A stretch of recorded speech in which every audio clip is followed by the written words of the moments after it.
सोचिए, एक गांव है, वहां एक बहुत बड़ी दावत हो रही है और पूरे गांव में सिर्फ एक शख्स को नहीं बुलाया गया। आज हम एक ऐसी ही कहानी पर बात करेंगे, एक ऐसी हिकायत जो लालच और उसकी कीमत के बारे में है। और उस कहानी का मरकजी किरदार है एक किसान जो मुफ्त के खाने के लिए सच पूछें तो किसी भी हद तक जा सकता था। तो असल सवाल यह है कि मुफ्त की असल कीमत क्या होती है। यही सवाल हमारी आज की कहानी का मरकज है। कहानी शुरू होती है एक गांव की शादी से, जहां एक शख्स को जानबूझकर मेहमानों की फहरिस्त से बाहर रखा गया था। आखिर क्यों? आइए इसमें गहराई से उतरते हैं। तो कहानी का पहला हिस्सा है एक किसान की लालची ख्वाहिश। यहां हम मिलते हैं अपने मरकजी किरदार किशन से, एक ऐसा आदमी जिसके लालच के किस्से भाई पूरे गांव में मशहूर थे। तो होता यूं है कि गांव के सरपंच की बेटी की शादी है। पूरे गांव में दावतनामे बांटे गए हैं, खुशी का माहौल है। लेकिन किशन जो एक किसान है गांव का, वो वाहिद शख्स था जिसे बुलाया नहीं गया। उसे खास तौर पर नजरअंदाज किया गया और इसकी एक बहुत ठोस वजह थी। अच्छा, इसका लालच कोई मामूली नहीं था, बल्कि एक लेजेंड बन चुका था। मिसाल के तौर पर पिछली शादी में क्या हुआ था? लिफाफे में डाले सिर्फ 11 रुपए, खाना खा लिया 500 रुपए का, और तो और 10 रसगुल्ले जेब में छुपाकर घर भी ले गया। अब बताइए, ऐसे शख्स को कोई अपनी दावत में क्यों बुलाएगा? वो तो एक बोझ ही समझा जाता था।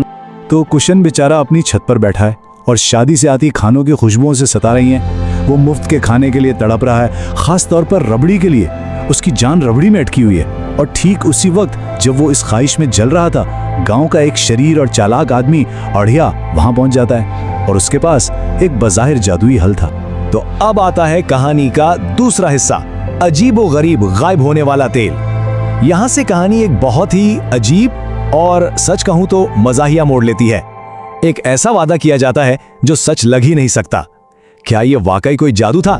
देखते हैं। अड़िया के हाथ में एक छोटी सी नीली बोतल है और वो ऐसे दिखावा करता है जैसे उसे कुशन नजर ही नहीं आ रहा। वो कहता है, अरे मेरे हाथों पर ये गायब होने वाला तेल लगा है और इसका असर शुरू हो गया है। इसका दावा था कि ये तेल हिमालय के किसी बाबा का तोहफा है और इसे लगाने वाला पूरे 2.5 घंटे के लिए गायब हो सकता है। लेकिन इसकी एक शर्त थी, एक बहुत ही अजीबो गरीब शर्त। तो शर्त थी 2.5 कपड़ों की। अब ये 2.5 कपड़े क्या भला है? ये उसूल भी सच पूछें तो इस तेल जितना ही अजीब था। तो ये हैं 2.5 कपड़े, एक कुच्छा यानी अंडरवेयर, एक बनियान और सिर्फ एक मोजा। जी हाँ, बस यही। गायब होने के लिए किशन को बस ये 3 चीजें पहननी थीं। ये बात खुद दिखाती है कि मुफ्त के खाने के लिए वो किस हद तक खैर बेहूदगी बर्दाश्त करने को तैयार था। तो गायब होने का मंसूबा बहुत सीधा साधा था। पहला कदम, 2.5 कपड़ों में आ जाओ। दूसरा, नीले तेल की पूरी बोतल अपने जिस्म पर मल लो। और तीसरा, बस 2.5 मिनट इंतजार करो और जादू शुरू। अड़िया ने यह मजाकखेज मंसूबा बताया और किशन, जिसकी आंखों में सिर्फ रबड़ी नाच रही थी, फौरन राजी हो गया। किशन ने बिल्कुल वैसा ही किया। वो सर से पांव तक एक चिपचिपे गहरे नीले तेल में लथपथ होकर बाहर निकला। अड़िया ने उसे देखकर कहा, अरे वाह, तुम तो मुझे नजर ही नहीं आ रहे। और ये तस्दीक मिलते ही उसने खुशी से फूले हुए किशन को शादी की तरफ रवाना कर दिया। किशन को जरा भी अंदाजा नहीं था कि आगे उसके साथ क्या होने वाला है। अब आता है कहानी का तीसरा और सबसे दिलचस्प हिस्सा, नादीदा मेहमान की आमद। किशन को पूरा यकीन है कि वो एक भूत है जिसे कोई नहीं देख सकता और इसी एतमाद के साथ वो शादी में अपनी शानदार और तबाहकुन एंट्री मारता है।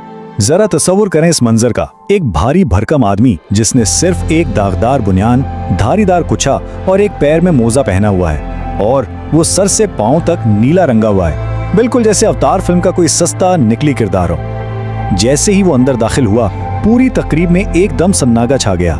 ढोल बाजे बंद और 100 से ज्यादा मेहमान आंखें फाड़े उस नीले अजूबे को देख रहे थे। और किशन अपने दिल में क्या सोच रहा है? वो खुद से कह रहा है, हाँ, इन बेवकूफों को देखो, उन्हें तो ये भी नहीं पता कि उनका पनीर कौन खा रहा है। तो यहां देखिए, उसके अपने ख्याल में वो एक चालाक चोर है जो सबको मामू बना रहा है। लेकिन हकीकत उसके तसव्वुर से बहुत मुख्तलिफ थी। तो किशन की रात कैसी थी? वो खुद को समझ रहा था एक नादीदा भूत, जबकि मेहमान उसे देख रहे थे एक कुच्छे बनियान में खड़े पागल के तौर पर। वो खुद को मान रहा था एक चालाक चोर, जबकि सबके लिए वो एक अजीब और गरीब नीला तमाशा था।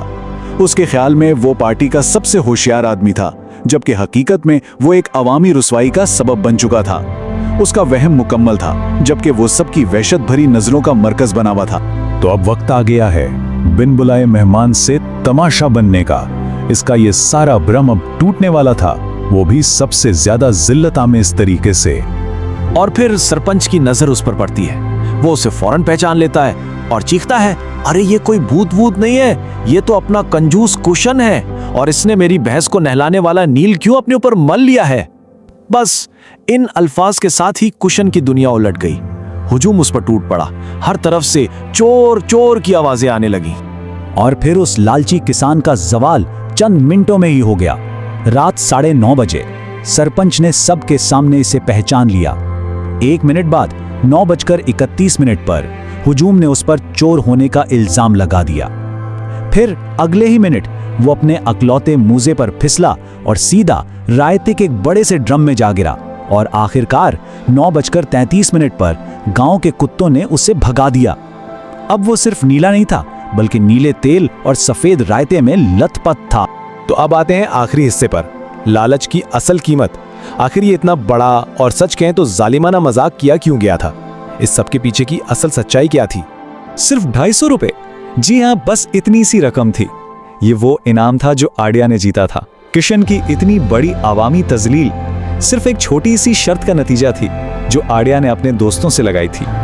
और यही बात हमें इस कहानी के सबसे गहरे और ताकतवर सबक तक लाती है। एक ऐसी वार्निंग जो हमेशा याद रखनी चाहिए कि मुफ्त की चीजों की तलाश में इज्जत की नीलामी यकीनी है। तो ये कहानी हमें एक सवाल के साथ छोड़ जाती है कि कब कोई सौदा अपनी कीमत से ज्यादा महंगा पड़ने लगता है। आखिर वो कौन सा लम्हा होता है जब मुफ्त की चीज की ख्वाहिश हमसे सबसे बड़ी कीमत वसूल कर लेती है। इस तज्जिये में आज के लिए बस इतना ही।